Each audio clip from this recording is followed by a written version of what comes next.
All right, welcome back to the Power Talk Afternoon Show, Power Talk 1360, 1280. We are recording live at the Second Amendment rally and petition signing in Modesto. We are on McHenry Avenue.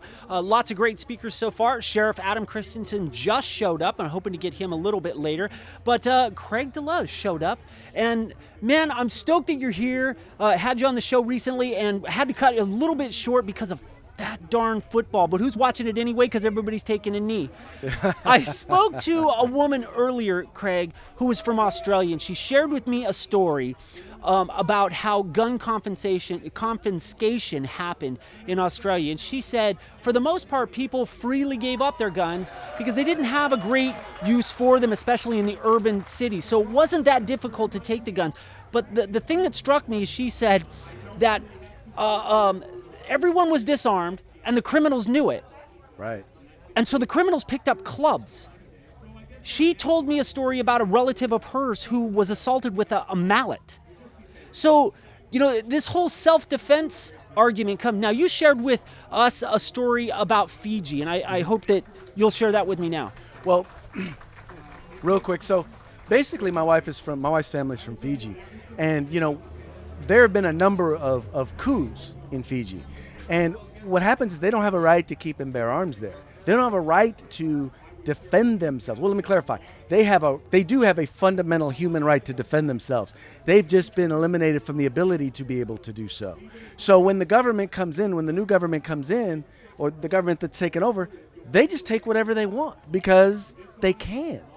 You know, this misunderstanding of what the Second Amendment is about. People keep thinking it's about guns. It's like saying, well, promoting, you know, housing and giving people shelter and a place to live is about promoting mansions or about promoting, you know, big house or that, you know, the ability to have transportation is about, you know, having advocating for the right to have a Mustang or a Lamborghini. The point is we're talking about a fundamental right to be able to defend oneself. And this fallacy that, first of all, that, you know, well, if there's no guns, then there will be no violent crime. You know, in Australia, you brought them up. You know, when they had a decrease, when they confiscated all the guns, there was an increase in violent crime, right? In assaults, in rapes, in murders. And the interesting thing is that it really hasn't gone down. Yet here in America, during a period of time when we've seen firearms sales skyrocket, we've seen gun violence go down. And that's in no small part because, you know, a criminal has to think twice before they walk into a house because there might be someone there with a gun. That's TV that they're thinking about going after might cost them their life. Now, they may not be the brightest, you know, crayons in the box, but they're not completely and utterly stupid. They're going to say, you know what, I'm going to go to a house. I'm going to go to a place where there are no guns. I'm going to go to a gun-free zone. In fact, most if not all of the mass shootings that take place in gun-free zones, right? The greatest areas of gun violence all happen in areas where they have tough gun laws. Well, you bring up a good point. Craig DeLuz from Firearms Policy Coalition is my guest right now. You bring up a good point, Craig, because law enforcement, who is there to serve and protect us, tell us all the time, don't be a victim. Don't, you know, put lights on your home. You grow bushes around your house so people can't get in the windows. You know, all of these preventative tactics. And I know you brought this up on the show before. When you label your home as a gun-free zone, or we've been told by some of the gun shop owners, when you advertise on Facebook that you don't own guns, or, you know, just same thing as putting it out on social media that I'm going on vacation. Right. You know, I'll just put it to you this way. I would love if I lived next to a someone who was not a supporter of the Second Amendment. I would love to be able to just put up a sign in my house and say, my neighbor does not own guns. So, and I do. So if you decide to rob someone's house, better make sure it's not mine. Now, having said that, I'd never do that because part of understanding the Second Amendment and the concept of a militia is I don't just have a responsibility to defend myself. I have a responsibility to defend my family and my community, right? That's what the Second Amendment is about. It's about understanding that, you know, I can't carry a cop in my pocket, right? Law enforcement is fantastic, and I appreciate all the work they do, but they can't be everywhere. And very little of the crimes that occur are they able to prevent. Largely, they're about coming in and finding the people who perpetrated it, and then making sure that they're delivered into the criminal justice system. But it's up to each and every one of us. We are responsible for defending ourselves, our family, and our property. Well, in order to do that, you have to have the tools and the method in which to be able to do that. And the one thing is you notice my shirt here. It says equality. The great thing about a firearm is that hey, I'm 6 foot 200 pounds, right? My wife is 5 foot, and I will never say her weight. Smart man. But I will tell you what, it's a lot less than what I weigh. But you know what? That Glock is an equalizer. It makes her able to defend our home at the same level and the same degree as it allows me to be able to defend our home. So not only can I defend her, but she can defend me. And that's what it's about. It's about the fact we had a guy, Craig Garrett, speak a little bit earlier. Here's a guy who's, he's in a wheelchair, been in a wheelchair since birth. If someone breaks into his home, retreat is not an option.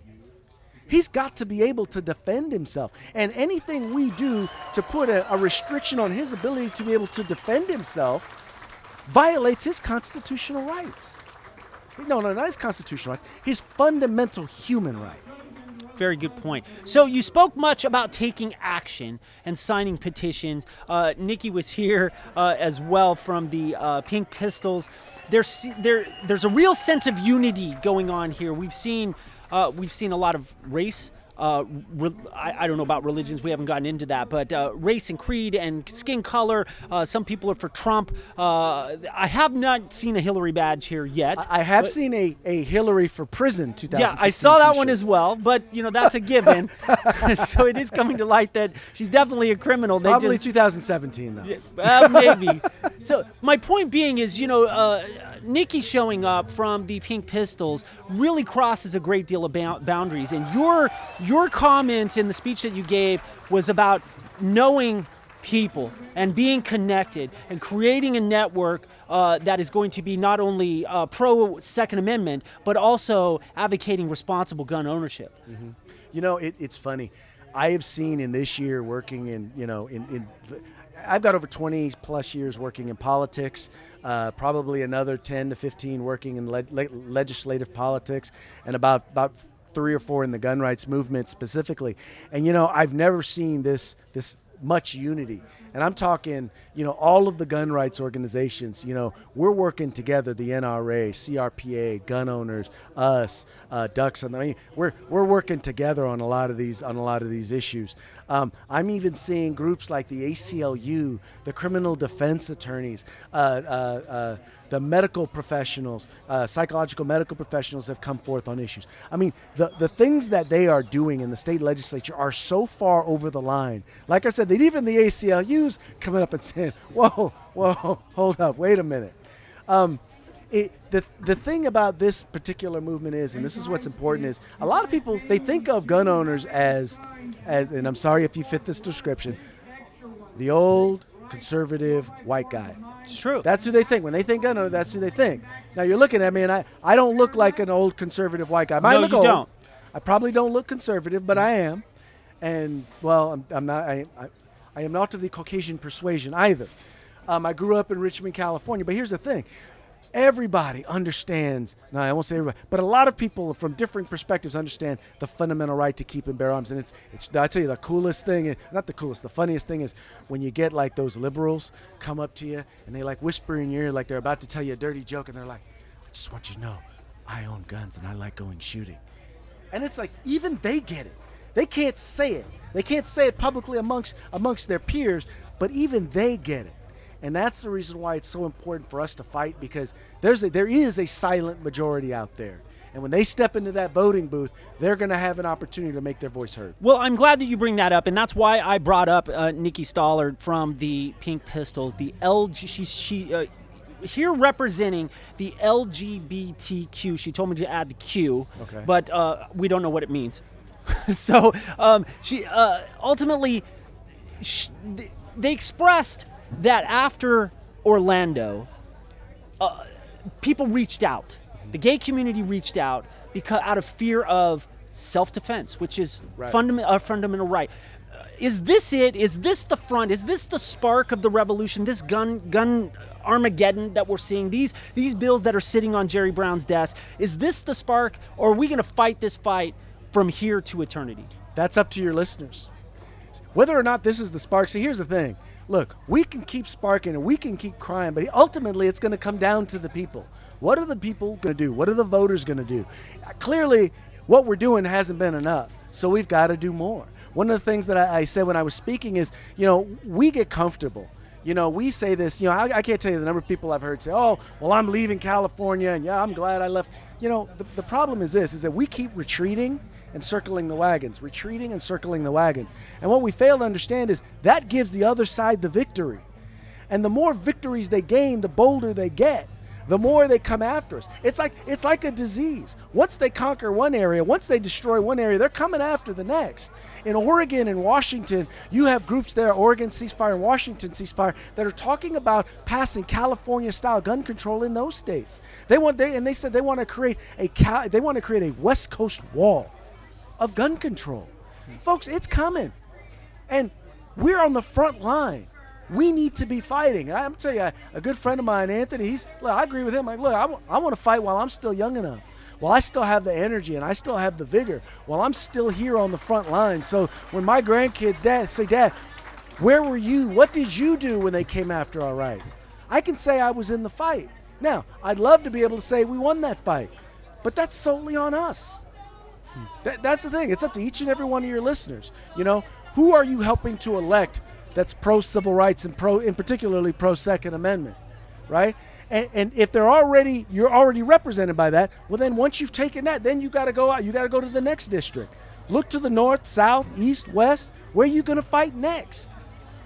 Because it's not until we become the majority that we have the ability to undo a lot of this nonsense. Fine points. Greg DeLuz from the Firearms Policy Coalition. Thank you so much for joining me today. Your words are very powerful. This could be the last stand, folks, or it could just be the start of a revolution. It's the Power Talk Afternoon Show, Power Talk 1360, 1280. Stick around. We'll be right back.